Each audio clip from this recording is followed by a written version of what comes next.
What else was experimental? Well, you mentioned Faust, or you True. mentioned Murnau. So we might as well talk about him now, We because might as well talk about Murnau. yeah, this is a pretty wild movie. Yeah, yeah. Faust. We've seen so many Faust stories, but this one is Yeah, definitely the most detailed. this is kind of the like canonical Faust movie, I think too. Hmm. Like this one is kind of considered like the I don't know if anyone has directly adapted Faust since really, but That they must have. I mean, I don't know if like in this, yeah, I don't know. It's something to look up. But this is Murnau's last German film. After this, he moves to Hollywood. Hmm. Um, and what a German movie this is, because I mean, it's a German folk tale, as stated in the opening titles. And Um, yeah, it's Faust. yeah, it's the Faust story. You know Faust. although One of although I those. will say, like, everybody knows Faust, and I'm sorry if I hurt your feelings if you don't know Faust, but it is uh, there are elements of the story that I was not aware of that I became aware of because of watching this. Yeah, Um, it is. So Faust was a real guy who lived in the like 15th, 16th century, like late 15th century, who was an alchemist, a scientist, back when all those things were the same, like a doctor, an right, alchemist, a wizard, like a barber, yeah. yeah, Um, allegedly he died in an alchemical explosion, which is great. That he rad. was like mixing together some chemicals and he blew up. I mean, not good for him, but what a way to go out. Good for The sort of history. legend that this is based on and that the name is associated with has been around since at least the 16th century, and is kind of the quintessential like be careful what you wish for story or fable. Monkey paw kind of thing, Right, I believe it predates the monkey paw. probably. But it is like that. It is like the archetypical like man wants thing is approached by mysterious benefactor who grants his wish, and then he's like, oh no, this was terrible, why Yeah, did I wish for mysterious this thing? benefactor being Satan. Yeah. Uh, um I mean, you could say, if you're talking about this sort of like legendary, parables in our society, that like you could go back to Icarus. right, yeah, Like Faust is in a way a descendant of the Icarus story. yeah, very true. This movie is primarily based on the 1832 play, but it takes from kind of a bunch of different sources, but that's sort of its main source material is the play version, which I think with a lot of silent movies is kind of, there was that progression, right, where even stuff adapted from novels would often take a lot of stuff from whatever the stage version was. Like Frankenstein did that, Jekyll and Hyde did that. A Trip to the Moon's based on a play. There you go. This movie looks amazing. Yeah, um a lot of really really cool imagery. a lot in of this really cool movie. imagery, a lot of miniatures, a lot of effects. This is like a really like expensive looking movie. I'm always like so pleased when we get a movie like this, and it like feels like it harkens back to the like effects driven devil fun times This of movie, more Méliès. than like anything else we've watched, this is like very, who knows if I imagine Murnau had seen some Maillet stuff, so he might be Oh, like, he must have, yeah. but this feels like almost the most direct kind of like descendant of those movies, Yeah. where it's like, look at all this crazy shit, also the devil's here, and it's like, turning stuff into other stuff. The devil like kept doing like doing these kind of like mean things, and I was like, why is the devil being so mean? Why Why is I the was devil being so mean? why is he such a scoundrel? Yeah. Oh, he's a And scoundrel, all right. yeah. So like the movie opens with an intertitle that says "Behold!" exclamation point, and we see the horsemen of the apocalypse flying through the sky. So And it's, cool. I'm not even entirely sure. I'm pretty sure that's a miniature shot with like smoke being like blown at it, but it's these like demonic horsemen flying steeds through the clouds. Yeah. It rules.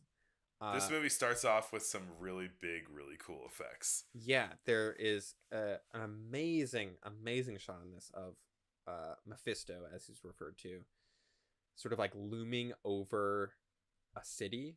And so the city is Yeah. miniature, and there's this guy with these massive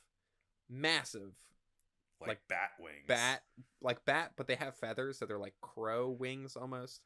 And he's just like looming over. He's like a just a dark cloud looming over the city. It is the and coolest. he kind of like grows in size to just like sort of envelop the entire frame around this city.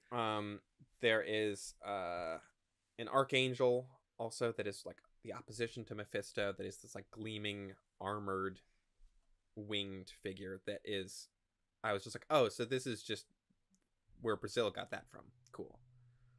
Like there's a lot of stuff in Brazil that takes directly from this movie, I think. Oh, interesting. And Brazil also takes from a lot of other silent movies. It takes from Metropolis, it takes from Potemkin, like Caligari, I think, too. Yeah.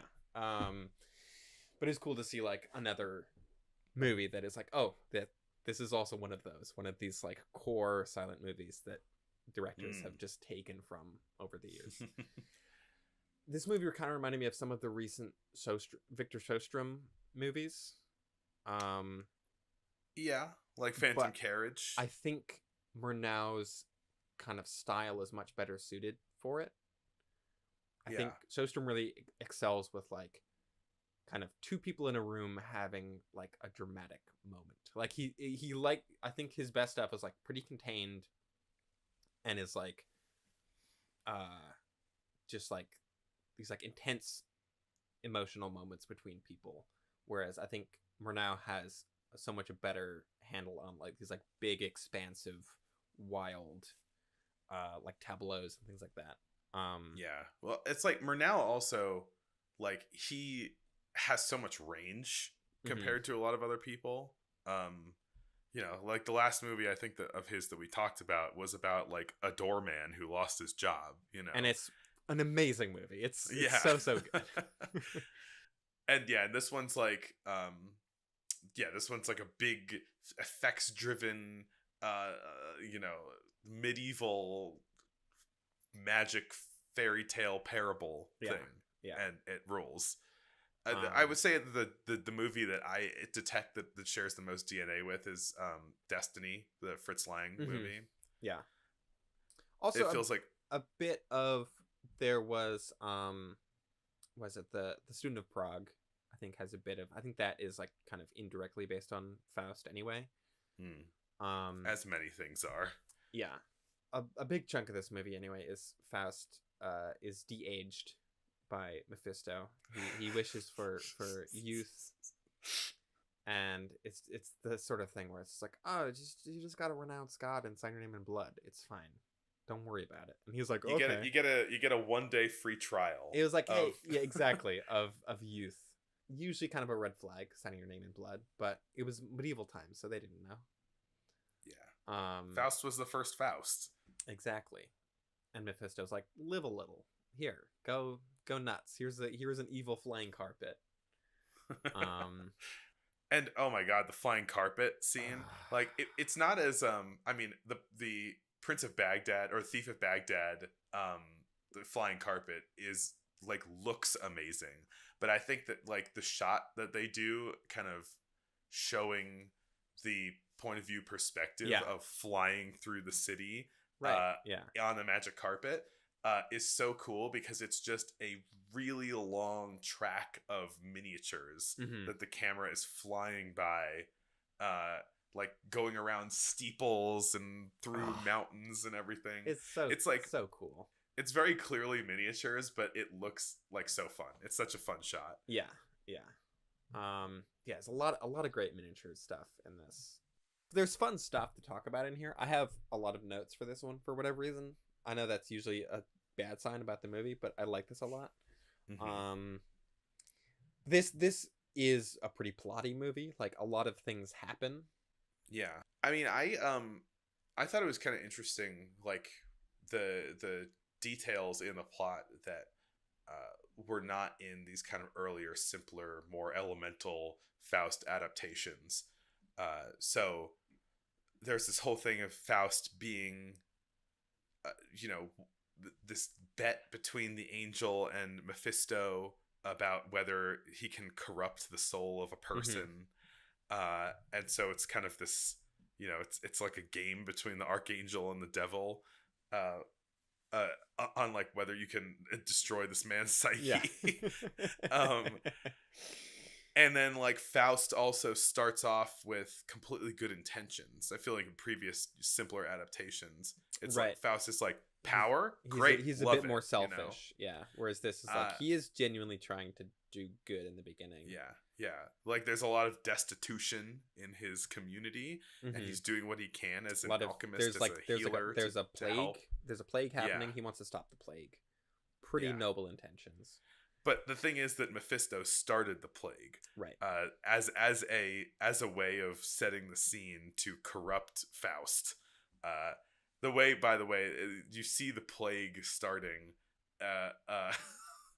in a kind of funny way, where like it's back to that shot where Mephisto is looming over the entire city, and then he unleashes the plague as just like a noxious cloud coming from below him. So it turns out that the plague is Satan's farts. Yeah, he's crop dusting the entire city. But anyway,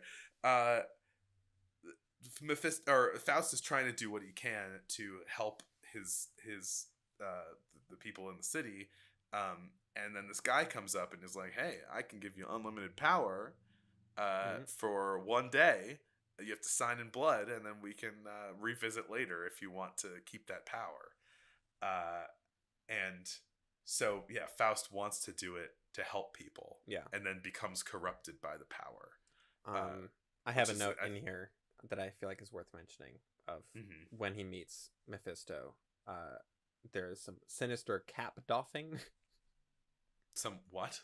Sinister cap doff, like Mephisto, like, you know, doffs his cap in a very sinister way. Doffing. Yeah, okay.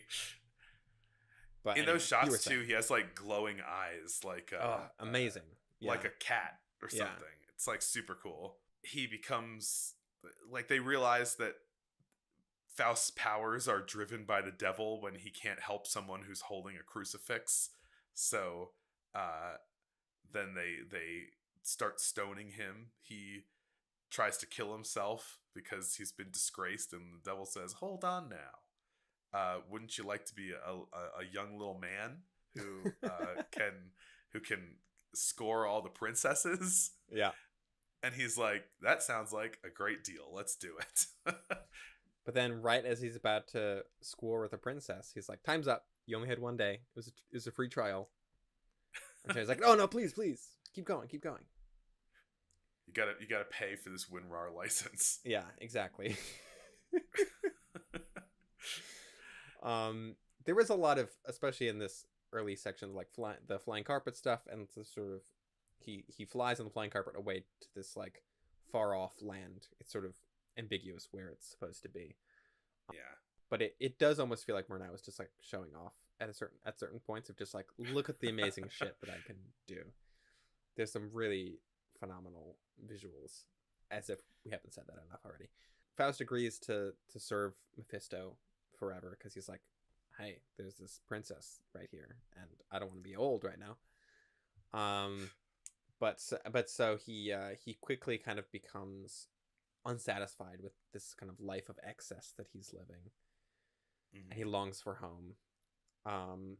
So he goes back to his old city and meets a sort of goody two shoes type named Gretchen. And there's this whole section where he's kind of trying to woo Gretchen, and Mephisto is like his weird wingman. Yeah. Because Mephisto is also like seducing Gretchen's mother at the same time. And then like as Mephisto is being the wingman, he is also like kind of making it easier and more difficult to say at the same time because he's a scoundrel. Yeah. But so this leads to I guess Gretchen's brother finds out that Faust is with her and has a sword fight. And then Mephisto sort of sneakily stabs the brother and blames it on Faust. And so the town kind of turns away, turns against Faust and chases him away. And then Valentin is the name of the brother, and his dying breath, he uses his dying breath to call his sister a harlot. Which is like, geez, dude, like what the. Which was like, he died to try and protect her honor, and then like in front of a crowd of people, his dying breath is, you're a harlot. Yeah. And so then, like we were just saying about how like weird old-timey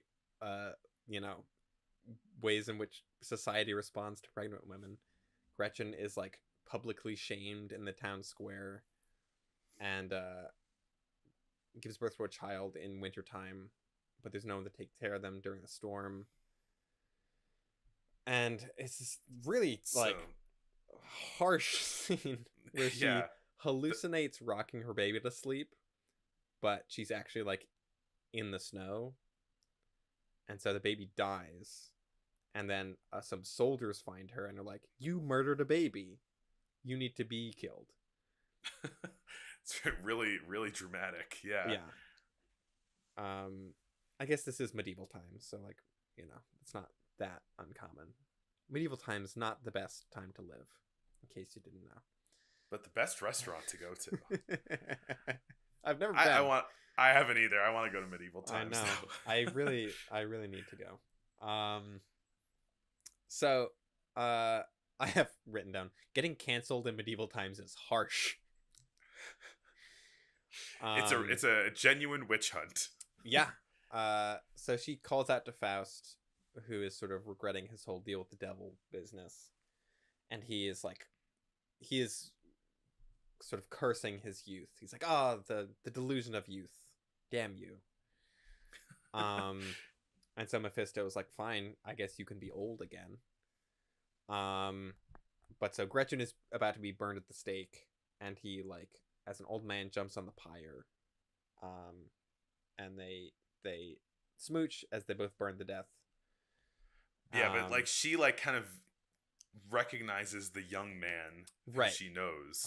It's like, so their love endures, and so therefore that is sort of the movie ends on that sort of like, love has conquered all, and so the archangel shows up again and zaps Mephisto to be like, I was right and you were wrong. They had a genuine thing, Mephisto. It seems like a technicality, honestly. It kinda like does, I feel like Mephisto like should have won that bet. Mephisto pretty much won. Like, I think Faust was pretty well corrupted, even if he was regretful about it at the end. Yeah. But it ends on a nice note of an archangel zapping Mephisto. That imagery also of like the two of them kissing like on the burning stake, so dramatic and great. Yeah. Wow. And yeah, this movie does feel like, we've talked a lot about how, especially like the Sostrom movies, like Phantom Carriage is like super dramatic and like super heavy, and it's trying to be really dark and serious and like, all this drama. And I feel like it doesn't play well. It's like too much. It doesn't feel genuine. It feels try-hardy or whatever. Whereas for whatever reason, this movie I think balances a lot better, because it has a lot of fun stuff too. It has a lot of just like the fun visuals, the sort of I think it's leaning more into a sort of like, the like fairy tale reality of it, I think helps the like really dramatic stuff play better, because it doesn't feel as melodramatic at that point. It's sort of justified by this, when you have a giant Mephisto devil looming over your city, gives the movie license to sort of like go really far anywhere it wants to. Yeah.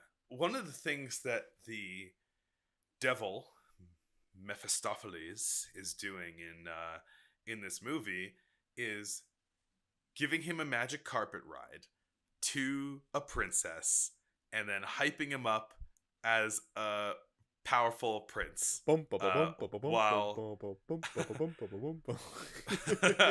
all of this happens, it's very much a kind of demonic Aladdin genie Demonic kinda, Aladdin. Yeah, you're right.